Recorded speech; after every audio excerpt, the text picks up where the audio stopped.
اللہم صلی علی محمد وعلی آل محمد وسلم تسلیما۔ بسم اللہ الرحمن الرحیم۔ السلام علیکم، میں ہوں محمد طیب ظاہر اور آپ دیکھ رہے ہیں میرا یوٹیوب چینل۔ افغانستان میں جس طرح سے سچویشن جو ہے وہ تیزی سے بدل رہی ہے، اور جس طرح سے کہا جا رہا تھا افغان طالبان کی جانب سے کہ جو افغان سرزمین ہے وہ پاکستان کے خلاف کسی بھی صورت استعمال نہیں ہوگی، لیکن آج ٹی ٹی پی تحریک طالبان پاکستان نے پھر سے وقوع ڈالا ہے اور تخریب کاری کی ہے، اور ہمارے فوجی جوان بھی شہید ہوئے ہیں، لیکن بدلے میں ہمارے جو فوجی جوان ہیں انہوں نے بھی دشمن کو ناکو چنے چبوائے ہیں اور ان کے بھی دہشت گردوں کو ہلاک کیا ہے۔ تو اب کہنے کا مقصد یہ تھا کہ ایک طرف یہ کہا جا رہا تھا کہ اب یہ سرزمین افغان سرزمین جو ہے پاکستان کے خلاف یوز نہیں ہوگی، لیکن ہم نے دیکھا کہ دشمن نے آج پھر جو ہے یہاں پہ کارروائی ڈالی ہے۔ اس کا مطلب یہ ہوا کہ ابھی بھی ٹی ٹی پی پاکستان وہاں پہ منظم ہے،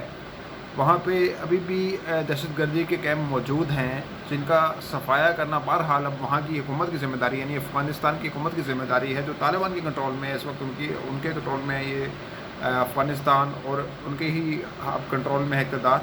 تو اب وہی دیکھیں گے، وہی معاملات دیکھیں گے۔ لیکن دلچسپ بات یہ ہے کہ ذکی اللہ مجاہد صاحب نے جو طالبان کے جو لیڈر کہہ لیں، ترجمان بھی کہہ لیں، وہ یہ کہہ رہے ہیں کہ پاکستان خود دیکھے اس معاملے کو، ہمارا اس سے کوئی سروکار نہیں ہے۔ اس کا یہ مطلب ہوا ہے کہ یہ انڈیکیٹ کر رہا ہے اس بات کو کہ تحریک طالبان جو پاکستان ہے وہ ابھی بھی آزادی سے اپنی ساری کارروائی کر رہے ہیں، سب کچھ جو ہے وقوع انہوں نے ڈالا ہے۔ تو کہا جا سکتا ہے کہ اب جو افغان طالبان ہیں وہ اس طرح سے بیان دینا ان کے لیے بڑا ایک عجیب سی بات ہے، حالانکہ وزیر اعظم عمران خان صاحب یہ بات کہہ چکے ہیں کہ افغان طالبان کو حکومت بنانے کا موقع ملنا چاہیے۔ اور وہ کیوں کہا ہے عمران خان نے؟ اس وجہ سے کہ افغان طالبان نے ایک پازیٹیو جسچر دیا، انہوں نے کہا کہ یہ سرزمین کسی کے خلاف یوز نہیں ہوگی، نہ پاکستان کے خلاف نہ دیگر کسی ملک کے خلاف، لیکن یہ ہو گیا ہے۔ اور اس کے بعد ذکی اللہ مجاہد صاحب نے کل بیان بھی دیا، اور اس کے ٹھیک بعد یہ کارروائی ہو گئی۔ تو اس کا مطلب یہ ہے کہ ٹی ٹی پی کو جو ہے وہ فری ہینڈ اس کو نظر آیا اور اس نے موقع پاتے ہی یہ کارروائی کرتی۔ تو اس کا مطلب یہ ہے کہ ابھی بھی انڈیا جو ہے وہ اس میں انوالو ہو سکتا ہے، اور وہ ہے ابھی بھی، اور وہ اس موقع کی طاق میں ہے۔ بہرحال اب یہ سچویشن ہے، یہ صورتحال ہے کہ پاکستان کو بیرونی خطرہ ابھی بھی پاکستان کے سر پر منڈلا رہا ہے، اور اس کے باوجود جو ہے ہمارے جو رہبر ہیں، ہماری جو اپوزیشن ہے، وہ جلسے جلوسوں سے باہر نہیں آ رہی۔ اور ایون کہ جو ہماری پاک فوج ہے جس کا ایک کلیدی رول رہا ہے کہ ملک کے اندر سے دہشت گردی کا صفائی کا معاملہ ہو یا باہر سے جو خارجہ پالیسی ہو اس کو چلانے کی بات ہو، تو ہماری جو پاک فوج ہے اس نے ہماری حکومت کے ساتھ مل کر بہت مدد کی ہے۔ تو اب آج پھر تابڑ توڑ حملے کیے مولانا صاحب نے اسٹیبلشمنٹ پہ، پاک فوج پہ، اور اسلام آباد کی مارچ کی طرف بھی انہوں نے کال کا اعلان کیا کہ جی اسلام آباد بھی مارچ ہو سکتا ہے، اور دیگر جلسے جلوس بھی ہوں گے۔ اور بلاول صاحب بھی آج سرگرم تھے، آج پھر وہ خطاب کرتے دکھائی دیے، صرف اس وجہ سے کہ وہ اپنی جو ہے اپوزیشن دکھا سکیں کہ جی وہ بہتر اپوزیشن کر رہے ہیں پی ڈی ایم سے اکیلے رہ کے بھی۔ اور شہباز شریف صاحب بھی آج کہہ رہے تھے کہ ہم سڑکوں پہ نکلیں گے اور یہ جعلی حکومت ہے اور یہ ہے وہ ہے فلاں ہے، لیکن مولانا فضل الرحمان صاحب نے پھر بھی آج پھر ملک دشمن ہونے کا ایک ثبوت دیا ہے کہ وہ ملک دشمنی پر مبنی انہوں نے زبان یوز کی ہے، جو کہ کسی بھی طریقے سے برداشت کے قابل نہیں ہے۔ اور آج جس طرح سے انہوں نے بات کی ہے، حالانکہ ہونا تو یہ چاہیے تھا کہ یہ لوگ سب ایک جگہ پر جمع ہو کر افغانستان کے معاملے پر مل کر گتھی اس کو سلجھانے کی کوشش کرتے، لیکن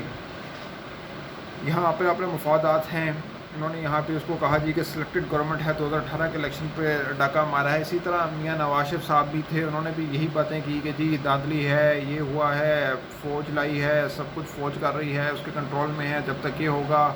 تو معاملات نہیں چل سکتے۔ تو مطلب وہ پوری محاذ رہی اپوزیشن ایک بار پھر سے باندھ رہی ہے اسٹیبلشمنٹ کے خلاف۔ تو یہ بہت برے طریقے سے، یعنی پاکستان جو ہے اس کا ایک بڑا خراب امیج جائے گا دنیا میں بھی، کہ ایک طرف عمران خان صاحب تنہا لڑ رہے ہیں، افغانستان کا معاملے کو سلجھا رہے ہیں اور پاک فوج کو بھی ساتھ لے کر جا رہے ہیں، اور جبکہ دوسری جانب ہمارے اپنے ہی جو ہیں وہ ہمارے اداروں کی ٹانگیں کھینچنے پر تلے ہوئے ہیں۔ ایسا کیوں ہے؟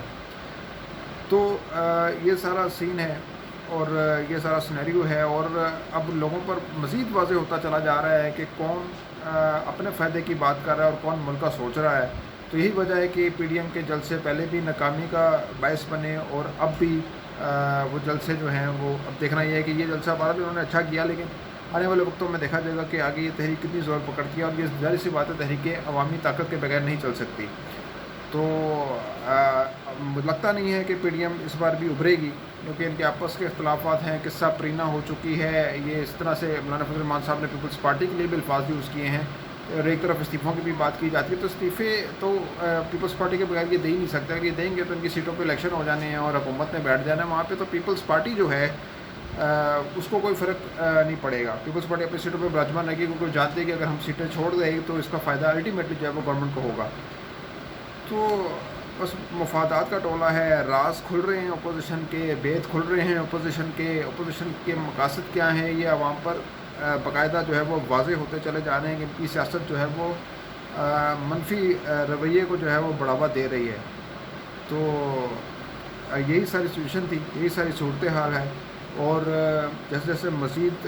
کوئی بھی اپڈیٹ ہوگی وہ میں اپنے ناظرین کے ساتھ شیئر کروں گا. تب تک کے لیے اجازت دیجیے گا. اللہ نگہبان.